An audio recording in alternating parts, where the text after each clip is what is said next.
Hello, all. Uh, One may have grossly underestimated the power of this Dominion lawsuit. There were many of us who were disappointed that Dominion had settled, and although we fully recognize that they are within their legal rights to do whatever they choose to do in a civil suit, nevertheless, there was this feeling that if they had continued with the suit, it would have been better for the country. All that being possibly so, the fact remains that this matter is not settled.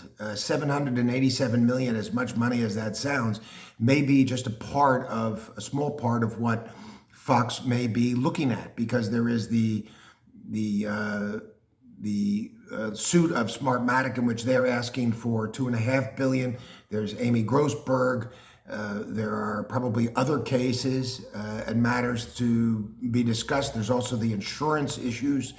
So it's possible that this is more than just a fleck from a rock against the marble. It could actually shake one of the columns of Fox, that this mechanism that we have of lawsuits actually has a function, a corrective function in the society that would be powerful enough to diminish Fox. None of this would have been necessary if the rules of the FCC, the fairness doctrine, had never been abandoned.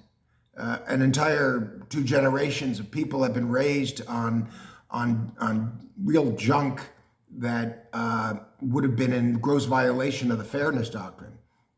But that said, this suit is looking like it may actually be the beginning of a process that is at least somewhat corrective of this problem, although we have to find a way to return to the fairness doctrine. But beyond that, can it not be a crime that one lies? It should be a crime that one lies. Now, that sounds Orwellian, it sounds frightening, it sounds a violation of the First Amendment, but it's not really what I'm talking about.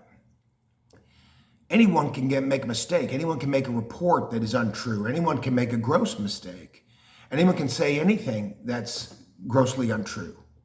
That's understandable. But supposing a person had a license, the way you have a license to perform surgery or drive a car, supposing you had a license to present facts and news on the news, and you present information that is demonstrably false and can be shown to be demonstrably false, should not a person be constrained from continuing to spout untruths, which are poisoning the body politic? For example, it's perfectly legitimate to claim that